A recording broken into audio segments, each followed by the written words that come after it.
may go by number. 8B, public hearing for coastal cultivators. We will vote to continue tonight till 11:23. At least I'm assuming that we'll accept that request. Thank you. They would like a full board here. You have. We're all. There may be a couple other moves, but you want to open the meeting and I'll make that motion so Peter can go home. Yeah, sure. So pursuant to Governor Baker's March 12th, 2020 order suspending certain provisions of the open meeting law, GL 30A, Section 18, and the Governor's March 15th, 2020 order imposing strict limitation on the number of people that may gather in one place. This meeting, the Great Barrington Select Board, will be conducted via remote participation to the greatest extent permitted. Specific information and general guidelines for remote participation by members of the public and or parties with the right and a requirement to attend this meeting can be found on the town's website. For this meeting, members of the public who wish to listen to the meeting may do so by following the instructions at the top of the agenda. No in-person attendance of members of the public will be permitted, but every effort will be made to ensure that the public can adequately access the proceedings in real time via technological means. In the event that we're unable to do so, despite best efforts, we will post on the town's website audio or video recording, transcript, or other comprehensive record of proceedings as soon as possible after the meeting.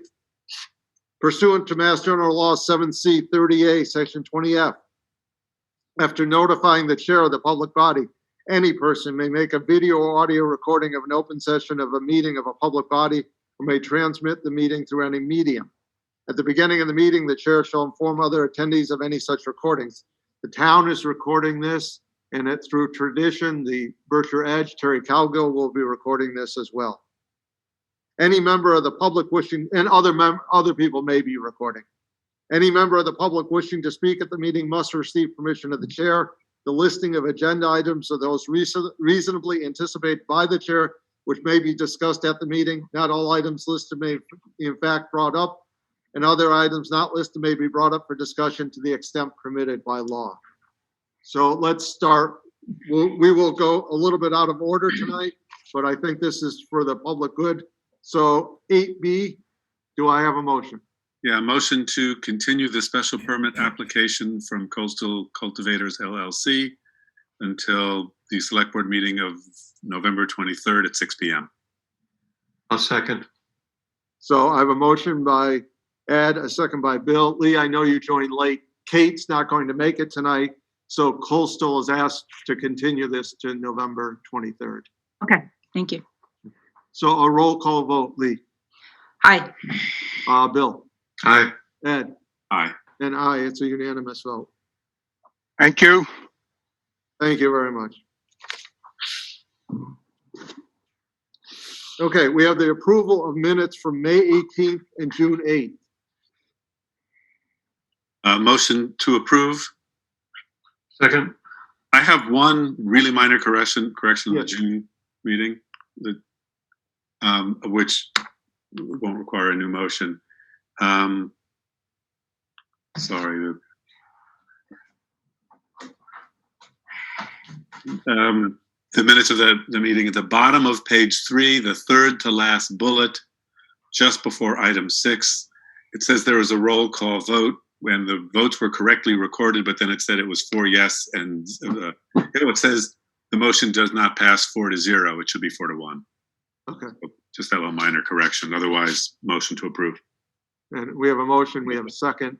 There's one spelling error. I'll give that to Amy. I already have We got done a that. few of those. I didn't want to bother. Yeah, I'm not worried about that. So roll call vote, Lee, Aye. Bill, Aye. Ed, Aye. and I. It's unanimous for both minutes. Select board's announcements and statements, Lee. Yes, I'd just like to make an announcement that the CPC will be meeting tomorrow at 5 o'clock to go over the step 2 application or presentation, excuse me. We'll be hearing presentations in the historic resources category, and following up on that on November 17th at 5 p.m. we will be hearing presentations of housing and open space recreation applications. Thank you. I'd also wanted to, actually, I'll let the others speak first. You can go ahead, Lee, if you'd like. It was regarding let's see. It was a control box for the light. So where the GB bush is when you enter Great Barrington and where the flags are, there is, I believe, a light control box there. And there was a request from an artist whether the town would be amenable to having that painted. This is the same artist that did Reed Cleaner's window. So if anyone have noticed that, there's a heart there. So it's just a request to see if the town has control over that that box, and if we would be interested or open to having that painted, such as what they're doing in Pittsfield. If anyone's noticed that, they're kind of brightening up the town and painting boxes like that. So I guess that's kind of a thing that we could talk about, but I did mention it to Mark earlier. So it's just a request that came to me. Okay, we'll look to have Mark look into that, see who has ownership, et cetera. Okay, thank you. Bill, Nothing here, no. Ed? Okay, town manager's report. Thanks, Steve. I have a few updates for the board tonight. First off, I wanted to start with Houstonic Water Works. At our last meeting, there was a request from a resident for more information on the status of the corrosion control process. And I do have a couple updates to share with you tonight. The town late last week received a copy of a study by Cornwall Engineering Group on the discolored water and corrosion assessment. I also reached out to DEP, Brian Harrington, the gentleman who joined our meeting several months ago. And he did respond to me today by email, but he did say he was reluctant to respond or comment, I should say, at this point, because their staff has not had ample time to review that engineering report. I did post a copy of that report, and I also posted a copy of DEP's sanitary survey dated November 6th. He sent that along as an attachment this morning to the select board page of our website. So we created a tab this morning where we can put all of the Houstonic Water Works information as we receive it there for residents so that they can access that at any point. So there's some fresh information up on our website to share with residents and customers of Houstonic Water Works. But in summary, the report notes two separate reasons for the discolored water. One is hydraulic disturbances such as main flushings and hydrant testing. And the second reason is elevated manganese rather than iron. So I'll report back to the board once I have a little more information. And the last update I wanted to mention related to Houstonic Water Works is that they'll be holding a public meeting via Zoom this Thursday at 6 p.m., a public information meeting, where that report that I just mentioned will be covered. The next item on my list is traffic lights. That was another request from a citizen at the last meeting asking why, or if we could set our traffic lights downtown back to the flashing mode during the overnight hours. And I spoke to Sean Van Duzen to see what the status of that of those lights is at this point. And he did note that they're triggered by sensors rather than flashing now. And I believe that was an improvement to the lights during the downtown renovation or reconstruction project a few years ago. So while a vehicle may have to stop and it may be inconvenient, the trigger the sensor should be triggered immediately, changing the light from red to green. So there shouldn't be a long wait. I believe this is probably a safety enhancement so that folks coming from the yellow side, or sorry, the flashing red side, don't have to risk entering traffic without a green light. But either way, if the board wishes to revert back to flashing lights, we do control most of the downtown lights, and we could do that.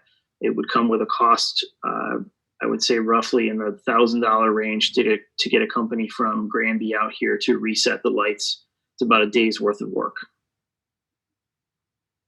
What's the wish of the board? Doesn't seem that critical to me. Right. Yeah. I'm okay without it. You're good to go, Mark. I think that the nod of the heads are all, the way it is fine. Again, I don't think anyone should be sitting at a light for more than about 30 seconds. So it's more of an inconvenience than anything. But next on my list is a COVID sidewalk stencil update. Also a follow-up from our last meeting. I believe we had at least one Railroad Street retailer on the line asking for additional stencils. And I just wanted to report that about a dozen additional stencils were painted late last week during the nice weather in various areas downtown in front of the library, Main Street, and on Railroad Street, also on Castle over here, reminding visitors and residents, of course, to keep a safe distance from one another and wear a mask. So the last item I have on my list for tonight is just a quick update on my virtual coffee meetings. As you know, I've been hosting these meetings periodically with business owners and residents. I would say every other week or so. It hasn't been a regular schedule up until this date, but going forward, I'd like to have a set schedule and hold those meetings at 10 o'clock on the first Wednesday of each month. So I just wanted to get that word out there and also take this opportunity to apologize to anyone that attended the last coffee session. We were Zoom bombed by about a dozen attendees at that meeting. It was clearly a coordinated effort to derail the meeting, but I again apologize. We've tightened up our security and we'll transition to the webinar format going forward so that we can ensure that that doesn't happen again. Otherwise, I think the meetings have been very productive. They're increasing in attendance, and I'd like to keep them going. So again, I'll share our more information on that as we get closer to the first Wednesday of December and get that posted on our Facebook page and our website. So that's all I have. Thank you. Thank you, Mark. Licenses or permits. Elise Abrams for a driveway permit for 548 Acremont Road. Is there anyone here to make a presentation? It's definitely not required, but if we have questions, just raise your hand if there are. Ed, do I have a? Yeah. Motion. Oh. Motion first. I just see. Well, I see Elise is on, so I will. Her mic should be unmuted now, Steve. I didn't hear the question. I just was putting the heat on. I didn't, Elise, Steve Bannon, I didn't know if you had anything you wanted to add to this before we vote, or if we had any questions. I didn't hear the intro. Are you voting on? On the driveway permit. I think it's pretty straightforward. If you just stay on the line, if we have any questions, you'll be available. Okay, very Thank good. you. So the proposed condition was the sign that says hidden driveway. Is that correct? I think so. Yes. Yeah, so motion to approve the proposed driveway subject to that condition. Yes. DPW. Okay, I'll second. So there's a motion to approve by Ed, a second by Bill. Any discussion? Hearing no discussion, roll call as all are in virtual meetings. Lee, Aye. Bill, Aye. Ed, Aye. and I. Elise, it's passed unanimously. Thank you so much. I appreciate it. Thank you. Appreciate all that you do. Thank you, Elise. The next one is, we're under new business under 6A. We're going to ask for a motion to continue that to November 23rd because the Conservation Commission has not had a chance to weigh in on it. Motion to continue to the 23rd. I'll second. And we have a motion and a second. Ira, go ahead, just unmute yourself. I did just unmute myself. Can you hear me? We can. Good. I am asking that this not be continued. The sale is scheduled to close on Thursday. I sent a letter to the select board on October 8th, and I copied the planning board and the Conservation Commission.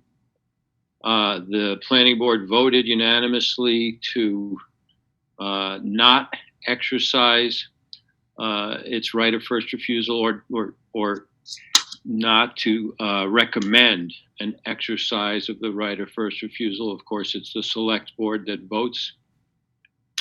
And I also copied the Conservation Commission. And I understand that they haven't taken this up, but because they did receive notice on October 8th, and I don't know how long they get under a statute of repose. At this point, I just don't see any benefit to the town by waiting. This is the second lot that's being sold by my client, Abigail Haupt, LLC, between Alfred Road and Hurlburt Road. It's 44 acres. It's already covered by a conservation restriction held by BNRC. BNRC is aware of this. They don't wish to have that right assigned to them to protect this land. The sale is for $540,000 for 44 acres, where there can be only one house built on a building envelope on a conservation restriction property. So the risk of development is low. The planning board has unanimously deferred. And in the interest of both the buyer and seller, I'm asking the select board to vote tonight to waive the right of first refusal. Thank you, Ira. Chris? Good evening, everybody. Chris Rumbold. What Ira represents is in fact correct. The notice did go to the Select Board, Planning Board, Conservation Commission, et cetera. And there is in fact a conservation restriction on the land now, as he represented. The town does have 120 days to act, so it's quite an extensive period. So you certainly, the board, you certainly can wait for the Conservation Commission's recommendation if you choose. The conservation restriction that is on the property now does allow for one house to be built on a 5-acre envelope within that restricted area. The conservation restriction was recorded, I think, in 2000. Ira, correct me if I'm wrong. I think that's correct. And BNRC is already involved as the holder of that restriction. So they're already aware that there can be development there. So the board's options are to wait for the Concom to assign its right of first refusal to a conservation organization. But as you heard, BNRC is already involved. Or to decide whether or not to act on the right of first refusal and see if you can come up with the money to purchase it at that price. So you can wait, you can exercise, you can assign. Those are your options. Chris, just for a matter of fact, not judgment, the Conservation Commission, through their agent, requested that we continue until they could have a vote? Yes, I spoke with the agent today, and he did acknowledge that they hadn't taken it up yet. So they're meeting, I believe, this week. So this board could take it up on the 23rd, but you heard Ira's conundrum there with the closing. I would be happy to withdraw my motion if Bill withdraws second. You know, we've done enough of these to know we're not going to come up with the money to buy it. And BNRC isn't. I'd be happy moving ahead. Ed's withdrawing his motion. Bill, will you withdraw your second? Okay, sure. So let's discuss. You want a motion? Let's go through the formal process here. Let's have an explanation of the project, which we pretty much have had, but Ira, if you want to give a little bit more. Sure. I would be glad to detail the project a little bit. This land has been in my client's family for almost 100 years. My client does wish to sell this piece. It's across from Simon's Rock. This piece is 44 acres. And as you know, there was another piece adjoining this piece that was a little bit less acreage that was sold last year. The idea is that the two new owners would share a common driveway. That driveway will come in from Alfred Road, directly across from Simon's Rock property, and there will be two houses here. They're limited as to what they can do because of the conservation restriction.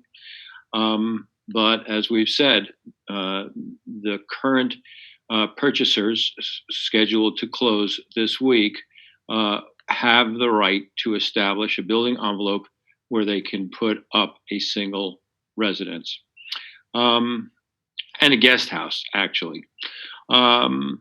So it's development, but it's not extensive development. And there is now a survey on record. There wasn't the last time I came before the select board, showing the two parcels, and you should have that as part of your package as Exhibit A. Any questions? I do have a question, Ira. What is the view easement area? It's indicated on the map.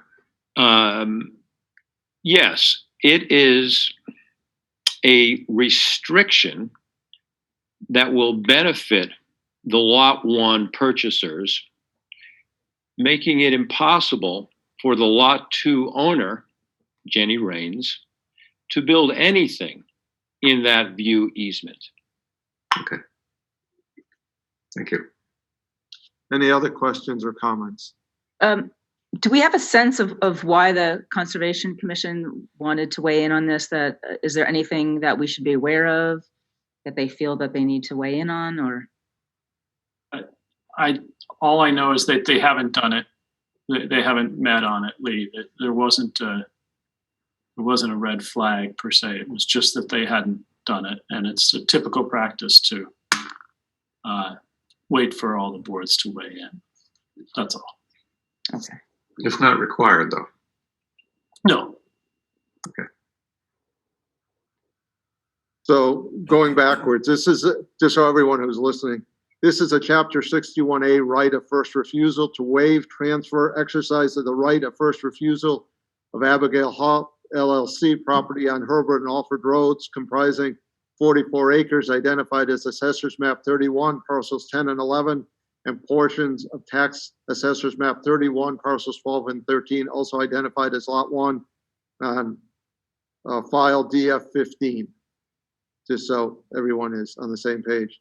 So what is the will of the board? Make a motion to waive the town's right of first refusal. I'll second that. Discussion. I don't think we're going to come up with $500,000 to buy a piece of property that's not going to have much development. I think you're very astute. Roll call vote. Lee? Aye. Bill? Aye. Ed? Aye. And aye. It's unanimous, Ira. Thank you very much. I appreciate it, all of you. The next is also Ira, so he's staying on the line.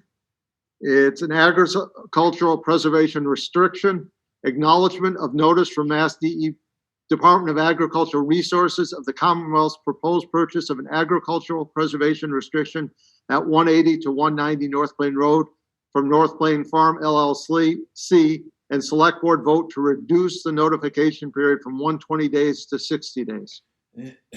Ira, do you want to explain? You know, I really don't have much to add to it. I think this is a formality that the state engages in with the purchase of an APR, and this is on Route 41. It's North Plain Farm. The North Plain Farm LLC is my client, I should say. It's the former Hull property, and this is something that Sean Stanton has been hoping for and seeking for many years. The notice from the state is saying that there has to be a notice to the town that this sale could occur after 120 days. I believe by this request they're asking the board to okay a shorter notice period to wit 60 days. I have no idea when this will close, and frankly, just a month ago, we went through documents saying it's not going to close until 2022, May of 2022.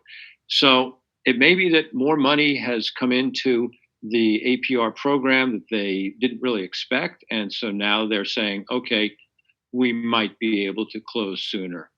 And that's speculation on my part. Any questions?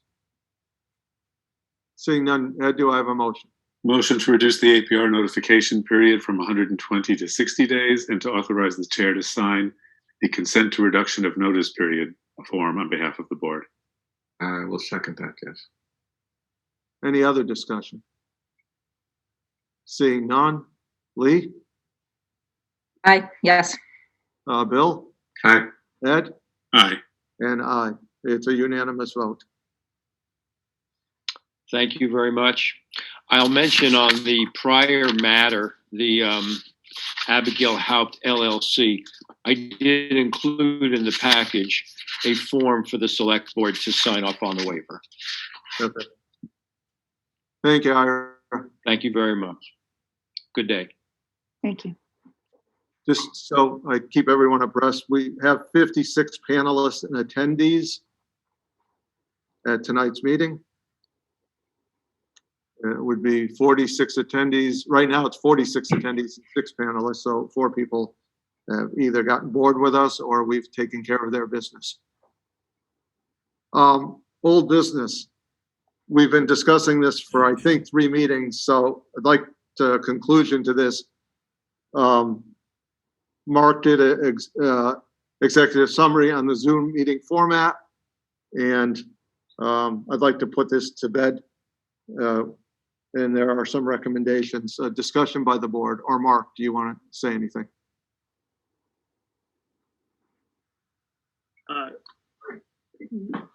I don't have much to say, Steve. I just wanted to mention that, in short, for anyone that didn't have an opportunity to read my executive summary, my recommendation is that the board continue to meet in the webinar format and not enable the chat function. Moving ahead, in light of recent security issues that we've had with at least 2 public meetings now, I think it's probably the wise choice. So happy to answer any questions. We did get clarification, of course, from the AG's office that this format is in full compliance with the open meeting law. And I, in my opinion, with all due respect to everyone that disagrees, I think the board has been very open to hearing from participants, even in this format. And I don't see this as a transparency issue. So that's all I have. Nan Weil, briefly, go right ahead.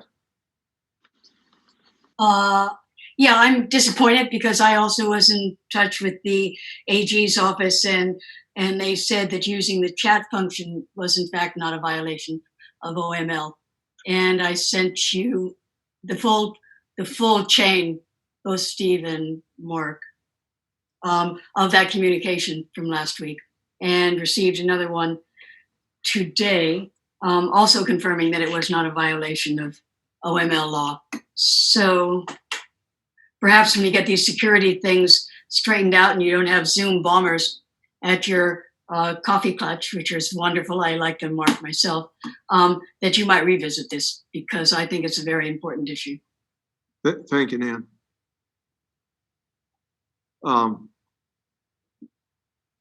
Do I have a motion? Do we need a motion? I'd like to put this to bed and have a motion. A motion to endorse the chair's decision to run the select board meetings as a webinar format. Second. Any discussion? I would just like to thank Nan for her engagement and for all the citizens that have participated in our meetings. So I just like to say that. Yeah, I've had some great discussions with Nan. Yes, I agree with you. Roll call vote. Lee. Aye. Bill. Aye. Ed. Aye. And I. It's unanimous. Okay. The next is the public hearing, special permit application from Berkshire Aviation Enterprises, Inc. for an aviation field in R4 zone at 70 Acre Mount Plain Road, Great Barrington, per section 3.1.4E1 and 10.4 of the zoning bylaw, continued from August 10th, August 24th, September 14th, September 21st, October 5th, and October 26th, 2020. So let me just give a little overview. First of all, for the legal aspect of this, we have 90 days from the date that we close the hearing to reach a decision and file the decision with the town clerk. A decision is due therefore no later than January 24th, 2021. I'm not advocating we wait to January 24th, but we do have that kind of time. Secondly, I would say that my hope tonight is that we get through the findings of fact, the exhibits that Chris has has been put together so well by Chris, and he is able to come up with a final version for next meeting for us to vote on. That would be ideal. We may or may not get through this tonight. It's really up to the board. The chair has some latitude. If we go 2 or 3 hours, the chair may get grouchy. But if we can do this tonight, that would be wonderful, and we can vote at the next meeting. I would surely think that would be ideal for all participants, the public and everyone else. So let's see where we can go. What I'm going to do is take you through each part of this tonight. For instance, the introduction, and then I'll have board members give their comments on it, and we'll go under general findings, and we'll just keep going through it as we go along. There may be times that we take a vote when we don't necessarily agree, so that Chris is very clear on what to put down in the final document. Shake of the head is fine if all 4 of us agree. I don't think it's as fine otherwise. And just for members of the public, and this is editorializing, what the board really has to decide tonight is, does a special permit, is that more restrictive? Can it be more restrictive with our findings than voting no on this and allowing it to continue the way it is? I don't have an answer to that, and that's something that we will, as we go through this draft, I think we will become more evident. But that really, for me, is the what we've been struggling with, is among other things. And so let's start with the introduction. Board members have had this, so I'm not going to read this, and it was available online starting today. This document's probably a dozen pages. If we start to read every page of it, it's not going to serve any purpose. So board members, the introduction, is there assumptions in here that are incorrect or you don't agree with, or you would like to? Go ahead, Lee. Oh, I just had something simple. I'd like the height mentioned in this, because we have the width and the square footage, but I'm looking for the height, please. Where is that? Second paragraph. Second paragraph. Yeah, the second I don't see any height, mention of height. And I know later on you compare it to the clamshell hangers, but there is no mention of the actual height. And if you could give it some context in terms of relationship of what's there, that would be helpful, please. Thank you. Thank you. Ed? Yeah, on page 2, the second to last paragraph that starts in general, I think the noise complaints are a little broader than just the military helicopters. I have specific words I'd like to add. Do you want me to suggest those? Yeah, it was after residential character of the area, add after the word area, because of noise from air traffic, but, and then it continues, particularly when it is used by, and I would add louder airplanes and civilian and military helicopters. And add the words, that it. Can we do that again slowly, or did you get all those, Chris? Thank you. Let me start because I'm going to have a lot of very little things like that. These were great. Thank you, Chris. I think you sort of captured where we've been. So Ed, every time you have one of these, let's just make sure Everyone's okay. Yeah, everyone's okay with it.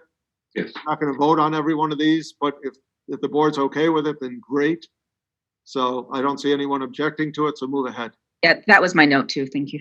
The next paragraph or the listing of what other boards have done, I would just like to add, after the planning board's positive recommendation, that Mass DOT advises that the select board does not have the authority to place limitations on the quantity or type of aircraft or the frequency or hours of operations.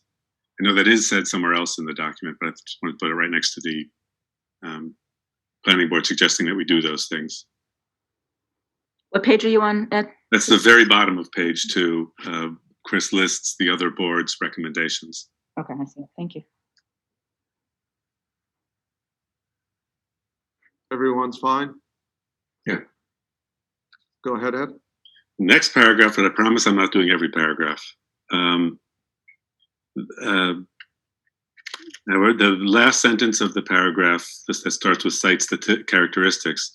No, let's hold on there because that's General findings, sorry. general findings. So let's just make sure everyone is done with the introduction. Yes, I didn't have anything on that. Lee, introduction. Yeah, I just wonder if we should put the history of, how this has come before the board, if that's necessary to say that they came before the board and they originally wanted X amount. I'm just throwing that out just because I wasn't on the board the first time it came through, and I don't know if that's helpful or insightful or if that's not necessary. Chris, do you have any thoughts on that? You mean Lee, do you mean Just previous special permit requests? yeah, the fact that I think the first time they came just for the hangars and it wasn't wrapped up in the aviation. No, it was wrapped up in the aviation, but it's not necessarily germane here. Okay. It was just a question. It wasn't a thank you. So moving ahead to B, general findings. Ed, you started, so I'll let you go first. It's the first paragraph, the last sentence, and it isn't necessarily germane to our decision here about whether it's pre-existing non-conforming, but it does come up a few times, and I would rather it say, however, the airport has existed at this site for many decades instead of since the early 30s. And I'd add that time instead of the past 90 years, it has become a part of the neighborhood character. Why is that? I will bring it up later, but because again, I don't think it's necessarily germane to our decision, but I don't think they've, in this application, have demonstrated that they are pre-existing non-conforming. We were here before zoning. There's no evidence was offered, which again, I can get specific later, but it doesn't matter to our decision. It will to the ZBA. But there's nothing in this application that demonstrates I could do it now if you want. So let me ask, David, can I ask you a question? I see Mr. Hewer has his hand up. We've closed public comment period. Is that correct? Yes. Yes. Okay, thank you. I just want to get your ruling. Okay, so is the board okay with that? Yeah, I'm okay with it. Okay. So do you need me to say it again, Chris? No, I think I've got it, Ed. Steve, I just got a couple of emails. One of the reasons hands might be up is I'm not sure the findings were posted.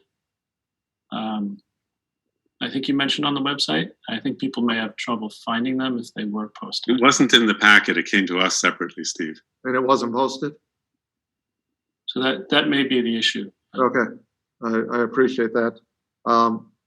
Mark, is it possible to post them now? I know that may be a stretch. We'll give it a shot. Thank you. So we are attempting to post those now, and Mark will let us know if he was successful.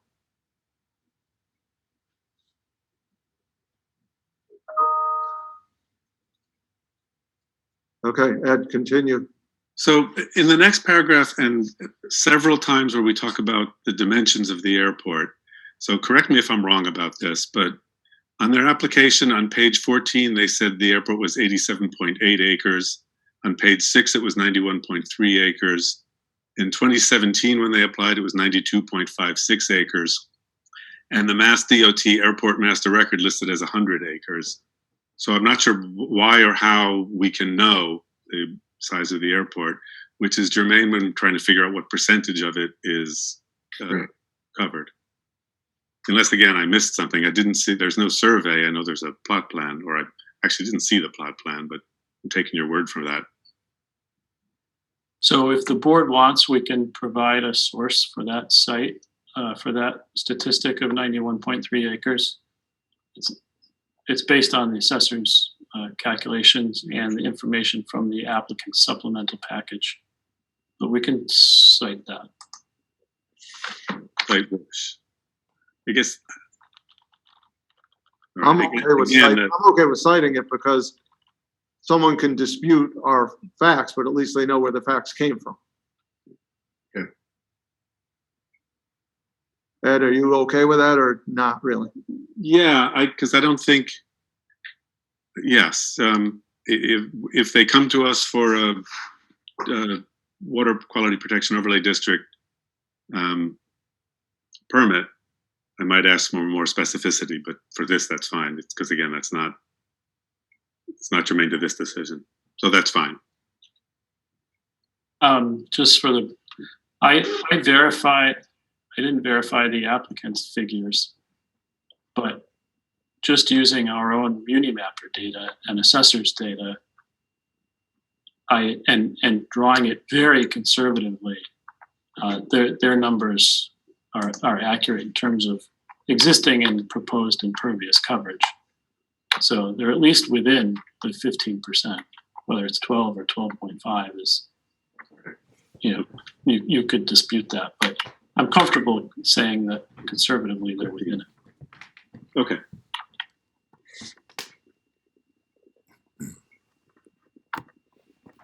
Do you have anything else under general findings? I'm sure you must. There's a lot there. Sorry. Just above number 2, aircraft storage and parking, the paragraph that starts with the applicant has stated the growth measured in operations and based aircraft is very slow or flat.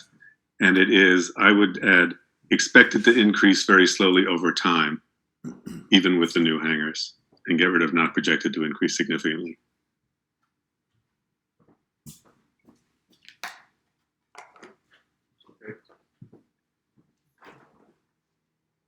Sorry, Ed, I'm missing that. What number? It's just above number 2, aircraft storage and parking. Oh, thanks. So, and it is, add the words expected to increase very slowly over time, then cross out until even with the new hangars.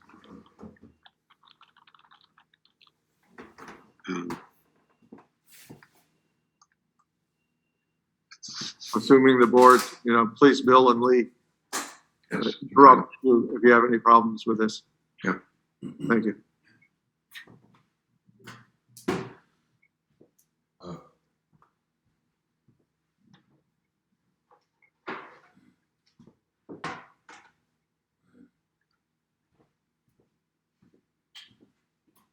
I just had a question about when it says, I'm on 2, Yeah. aircraft storage and parking.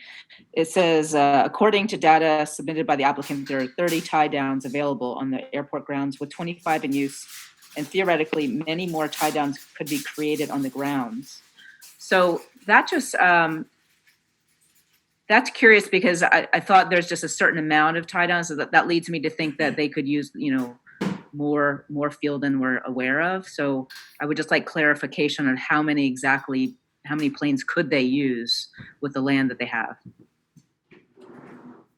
I don't have the answer to that, Lee, but in an email correspondence from the applicant's engineer to me answering certain questions, I forget the date. Basically, I was asking how many tie downs are there now, and how many are used. And he basically said the field is virtually unlimited. So however much space you need to tie down an aircraft, they have 91 acres, apart from the runways and hangars. I think that's probably what the applicant's engineer was getting at. So I don't have a specific square footage per Yeah, okay. plane, but I think it's meant to convey that there's a lot of unused space without an actual physical tie down that's anchored yet, but could be. Yeah. But, Chris, it's my understanding the DOT said we couldn't actually limit the number of planes tied down. Is that correct? I believe so. I'd have to That's look right. at that email again, but yeah. I just wanted clarity on that. I was pretty sure that was correct.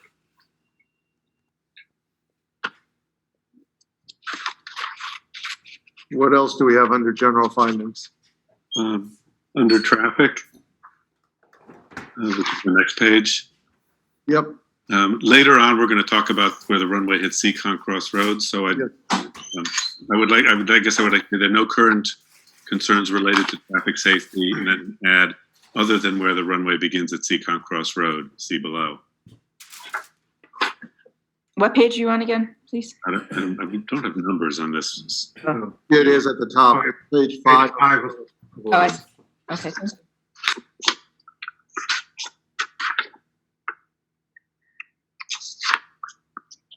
So Ed, you're mentioning, are you under traffic? With traffic, just to, after the words traffic safety, to add other than where the runway begins at Seacon Cross Road, see below.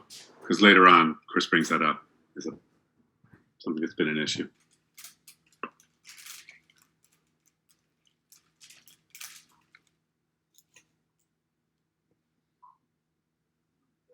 Fine with that.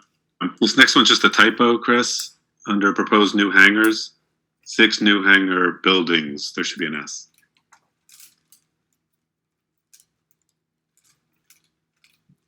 Same paragraph?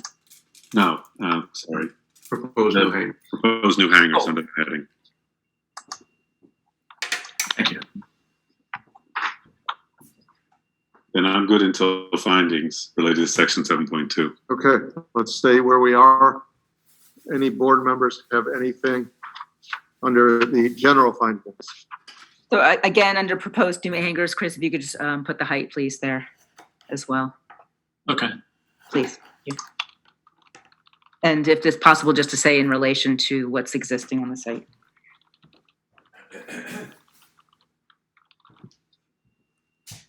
Anything else under general findings? So moving ahead to findings related to section 7.2 aviation fields. Minor typo, the first paragraph, the town has the right authority, had the word to regulate. The third paragraph, it starts with the select board has heard many written oral comments. That are there, get rid of the word there. It's also a typo. That the existing airport operations are objectionable because of noise. Many of these comments were from Great Barrington residents. I would change it to, and many of them do not live near the airport.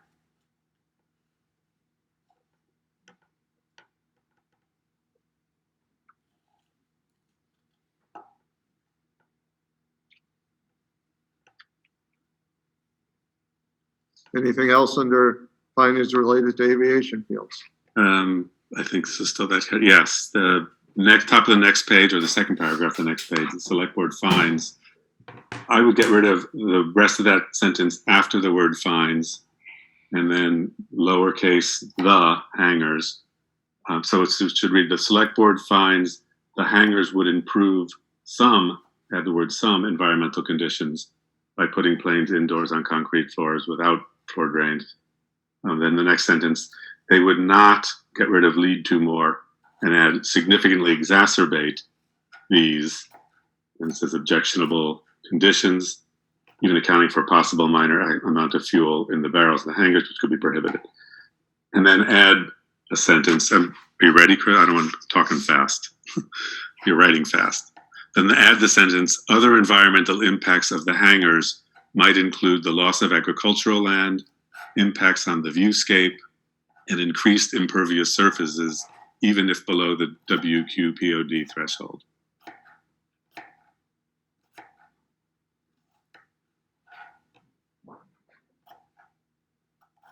Okay. I'm good with that. Okay. Anything else under the findings related to 7.2? Well, I don't know as I agree with our legal counsel on it, but that's his advice. That's okay. Okay.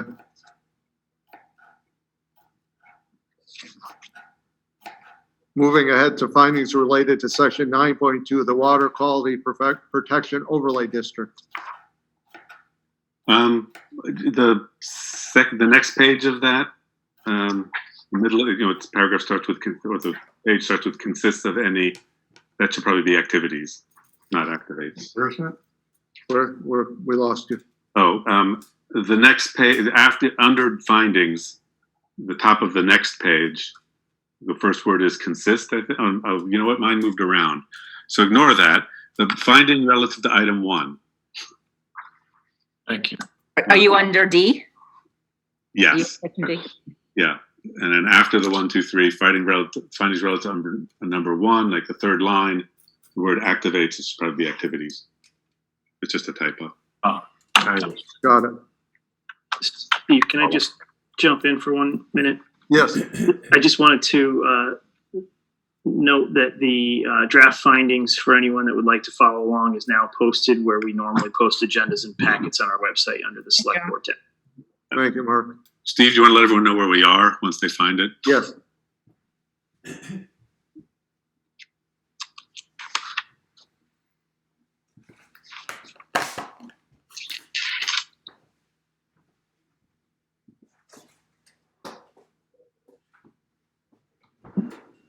Let's finish the water quality overlay district and then we're still getting to the good part. I'm finished. Anyone else on the water quality protection overlay district? No. Okay, for those of you who are trying to follow at home, on the top of the draft, there's page numbers. And we are on the bottom of page 8, which is E, the findings related to section 10.4 special permits. And again, let's give it a minute. People can pull it up.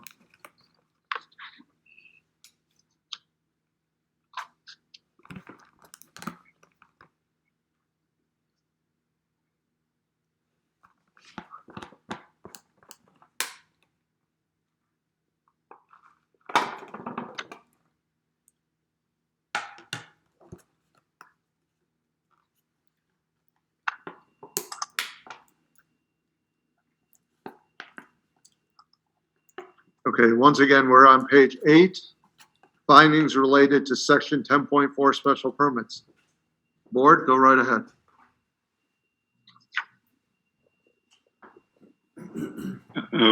Under finding 1, the last sentence, numerous letters in support of the existing airport and its flight school have been received by the select board.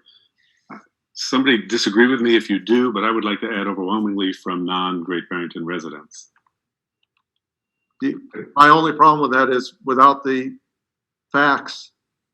I mean, do we know that's?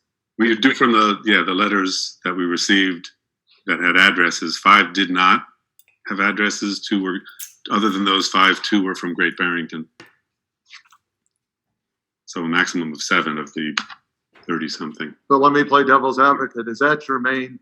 Because what it's asking is social, economic, or community needs. Well, social, no, but economic, I don't know that matters whether they're local or not.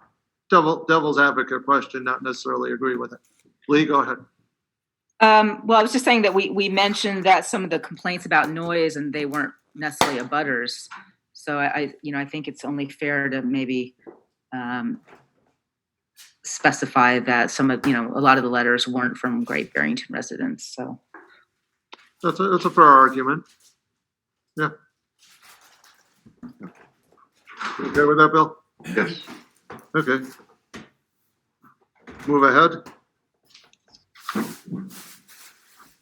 2 paragraphs down, all of the benefits exist. There's a typo. The S in exist should be now. And I would add neither the proposed, and I would add conforming status nor the hangars will get rid of the word not better serve these needs.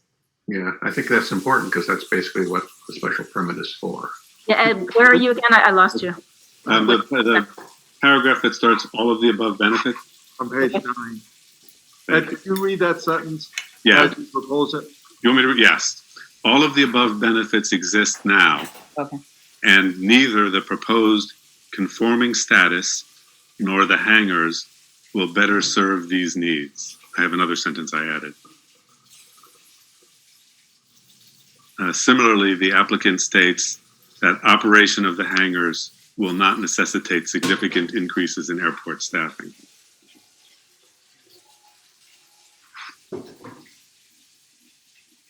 Okay with that. Yeah. Okay, we're all okay with that, Ed? Okay. 2 paragraphs down, some of these uses are beneficial to the community at large in an intangible way, but the board could not make, instead of a solid, I would say specific monetary determination in that regard.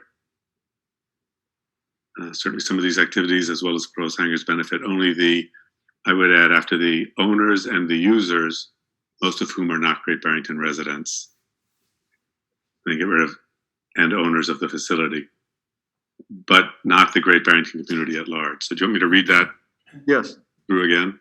yes. Some of the uses are beneficial to the community at large in an intangible way, but the board could not make a specific monetary determination in that regard.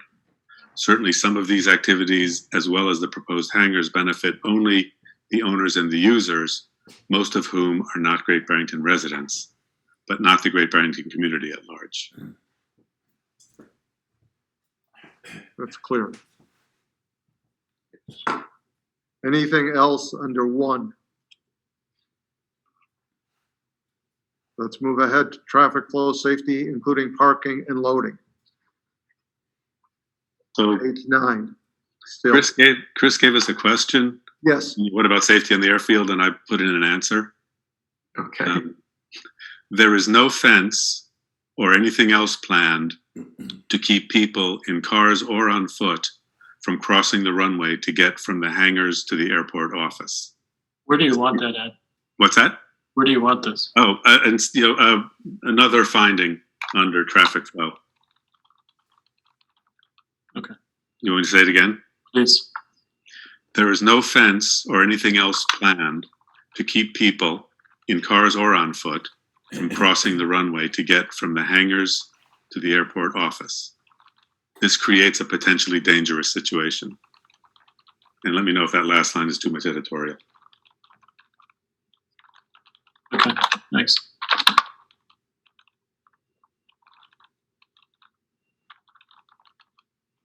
I sound really fast, but I can just check the tape later, so. Okay. are we okay with traffic flow safety? Okay. Adequacy of utilities and public service, other public services, I think that's probably pretty simple. Yeah. Neighborhood character and social structure, not so simple. Want to do this paragraph by paragraph? I don't want to. Yes, please. So the airport, again, I would say claims to have been in operation as an airfield since 1931.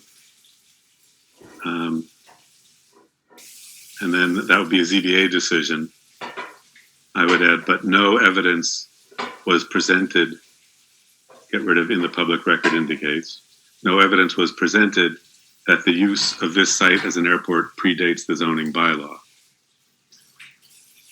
If the ZBA finds, and then leave the rest.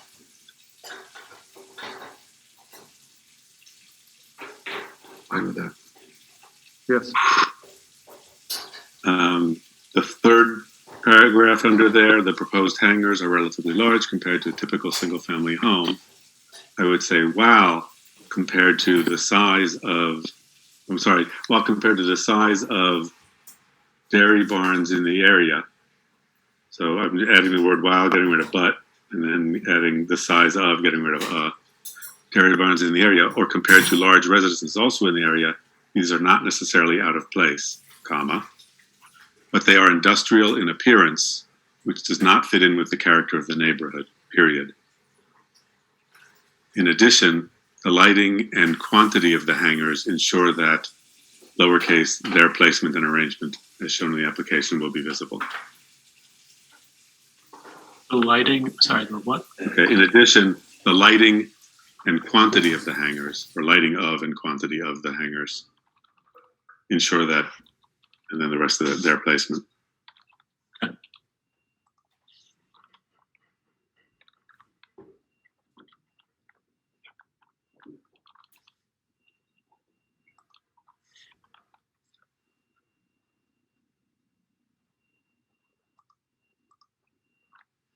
So that takes care of the underlying section. Right. Yes. Then I have a paragraph to add. Why don't I read it, see what people think before I read it slowly for Chris to type? Okay. Or I can send it to Chris. Is that okay, Steve? Yes, please. All right. The neighbors, as well as GB residents who don't live near the airport, have complained about noise and other impacts, including light shining into their homes from runway lights, unsafe flying, low-flying planes over homes and Seacon Cross Road, helicopters hovering over homes, the use of runway for car racing, unsafe touch-and-go landings which violate FAA regulations, early morning and late-night flights, and many other complaints. Neighbors complain of non-adherence to the noise-mitigating flight path. Airport owners have tried to enforce it but state they cannot prevent pilots from ignoring. My question would be, getting back to David's ruling, how does that relate to the fact the hangars are going to be built? Because that's stating current conditions, really. I thought he said What I disagree with. we could do current conditions for the special permit part, just not for the 7.2, Yes. which also, it's another discussion, but We'll have it. anyone object to that paragraph? No. Oh, should I read it again slowly, Chris, or send it to you? Maybe you should send that one. Okay. David, do you have any comments on that as far as legal comments? Mr. Chairman, I think that's consistent with the discussion we had previously as to how the board would apply the conditions in section 10.4 or the requirements in 10.4 as a finding. Obviously, the subject matter is for the board to decide. Thank you.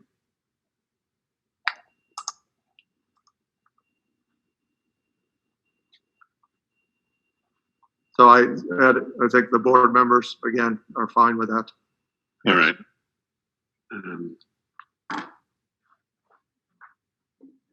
Based on testimony received during the public hearing,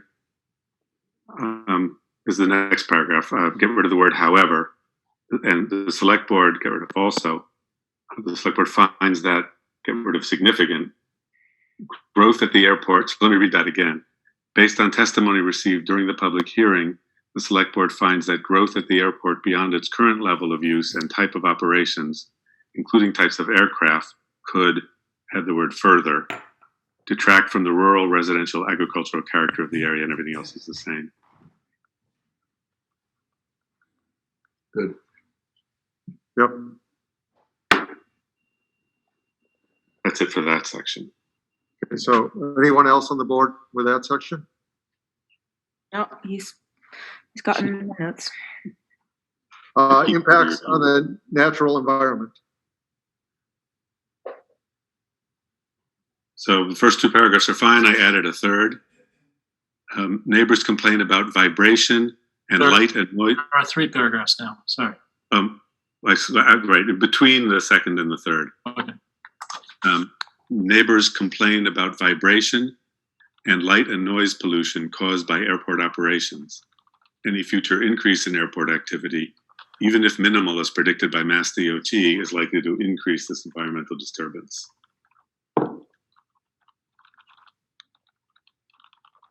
I'm okay with that. Me too. Yep, we're good at. Okay, then the next one is there. I didn't change, and then I added the potential for increased use of the airport's maintenance facility is likely to increase the amount of hazardous waste material in the Water Quality Protection Overlay District.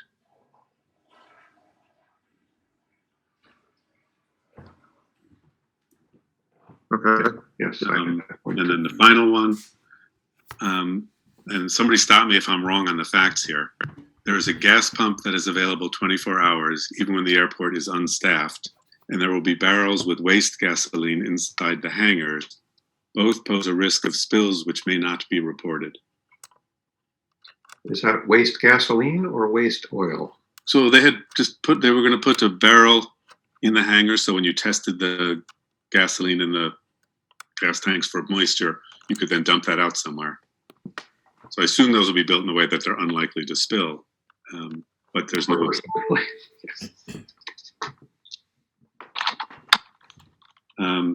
So if everybody's okay with those, I can send all of those to Chris. yeah, it looks like that's fine. Yes. So the next one, unless the board has anything else under this one, number 6 is potential fiscal impact, including impact on town services, tax base, and employment, page 11 of 12. Yes.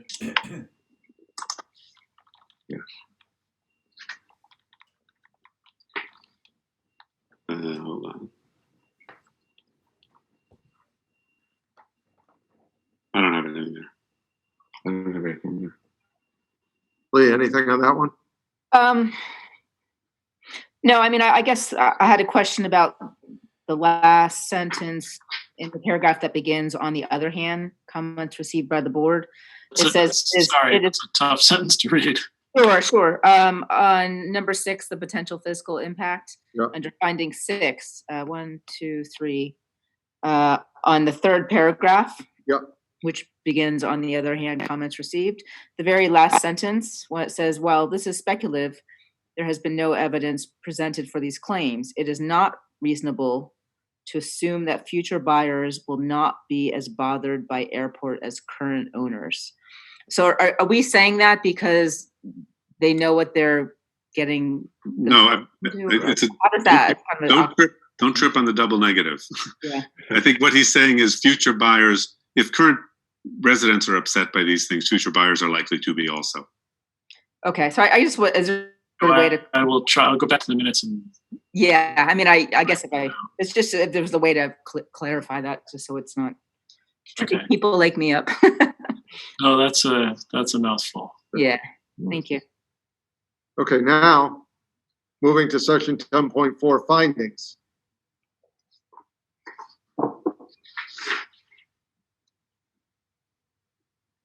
So the first one, let me just read this. It's, in consideration of the above findings, the select board finds that the benefits of the proposal, and these are all underlined because they're for discussion, the proposal outweigh potential detrimental impacts, do not outweigh the impacts, only outweigh if conditions are added to control it, not enough information to reach a positive decision.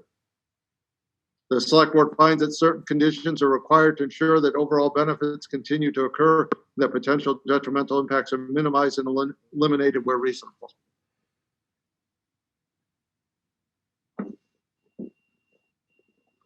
Well, I don't know what conditions we can impose on this. It's rather limited, I think. We could probably limit the number of student flights. It's really not, according to DOT and FAA, we really don't have much control. We can't control the things that I would like to control. Are we deliberating here, Steve? Because to answer the first one, to choose which of the first 3. Yes, Okay. we are deliberating. Let me start with, I would say the benefits do not outweigh the detriments on the special permit one.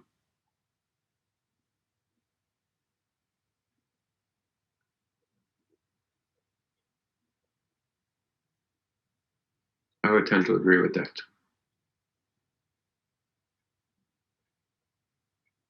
The question I would have, I would be able to say only outweigh if conditions are added to control it, but to Bill's point, are the conditions that we're allowed to add going to make a difference? Right.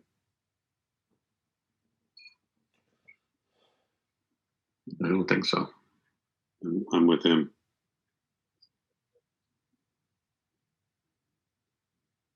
And then getting back to my original discussion at the beginning, if the benefits, if the findings of this are such, and we go back to where we are now, can we control it more by voting yes on the special permit with the conditions that we can put on? We have no control, and I don't mean that in a terribly negative way, but we have less control. That's a better way to put it. Yeah. Right now, we would have more control with putting some of the conditions on it. Yeah, the problem I see is we can't realistically anticipate what could happen in the future. So I don't know as there's a great advantage to putting those conditions on it. We could miss something that we should have put a condition on because we don't know what's coming down the pike. That's my concern.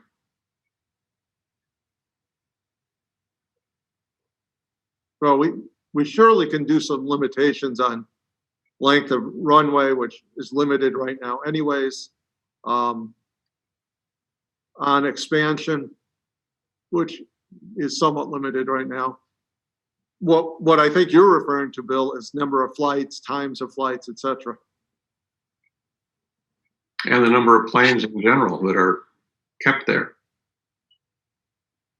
I mean, they don't anticipate additional planes so much, but who knows, given COVID and everything else. It also, looking at this list of possible conditions, it seems like the ones we are allowed to make already exist.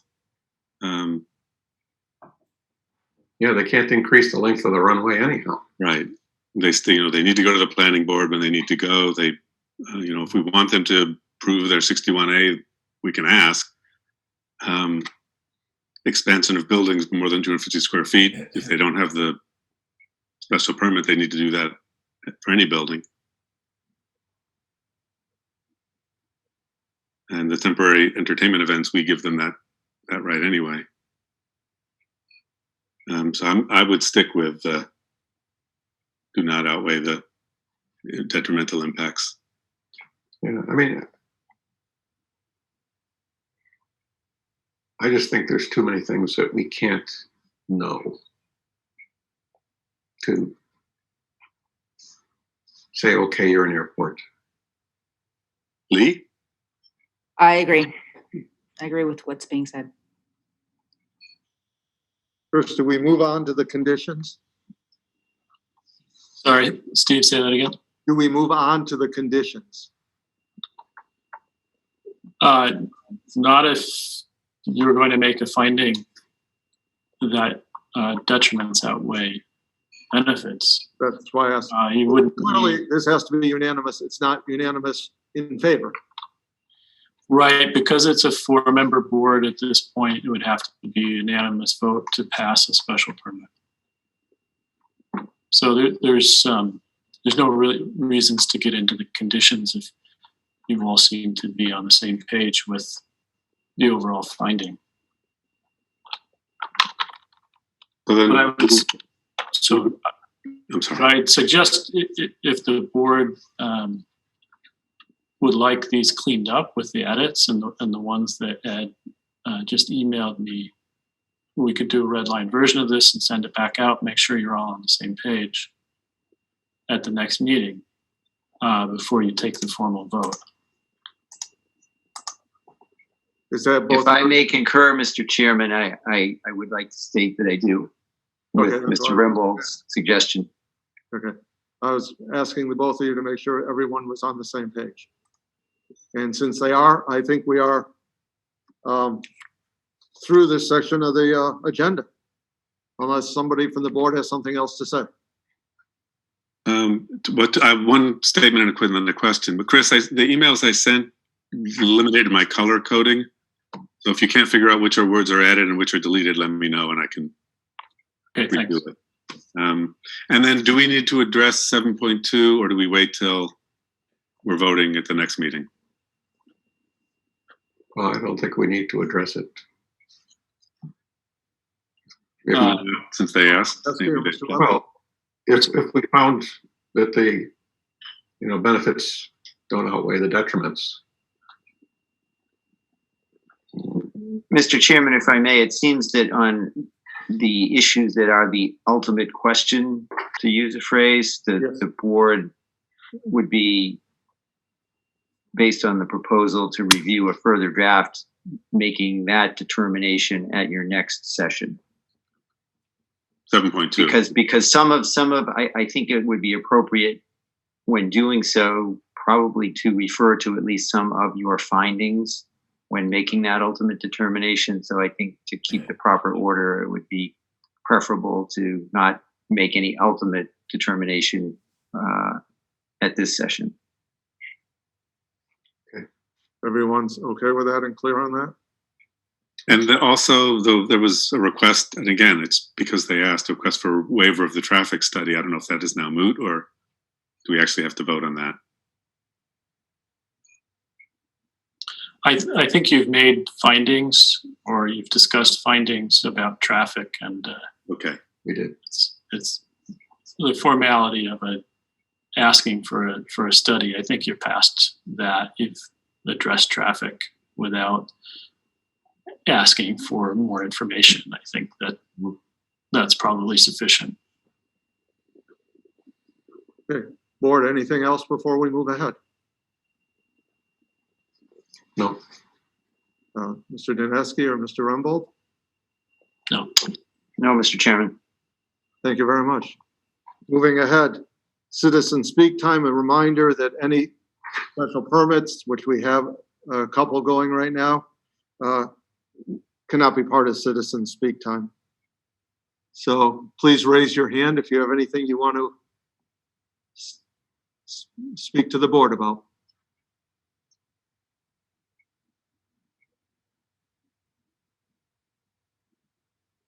Nan, go right ahead, Nan Weil.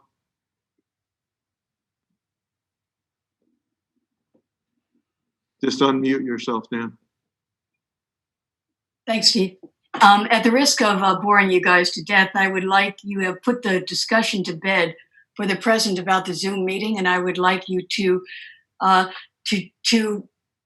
it together to put it to bed for the present only until some satisfactory resolution of current security issues and the disruption by Zoom bombers is resolved, because I did not even know that there was an executive summary about the topic that had been written. So I feel a bit out of the loop, but I did would have had, a rebuttal, my own conclusions and my own findings from my discussions with attorneys at the Attorney General's office concerning OML compliance, interpreted somewhat differently. Many things that we do are put for the the discussion to bed for the present, is all I'm Yes, asking. I think many things we do are for the present. Great, and have a good evening. Yes, thank you. Anyone else?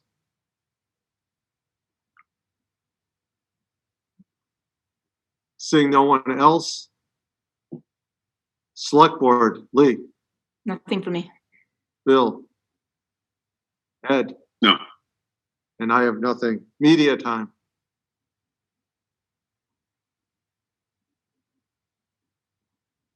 Seeing nothing from the media. And with 7 panelists and 37 attendees, by unanimous consent, we are adjourned. Thank you. Thank you, everyone.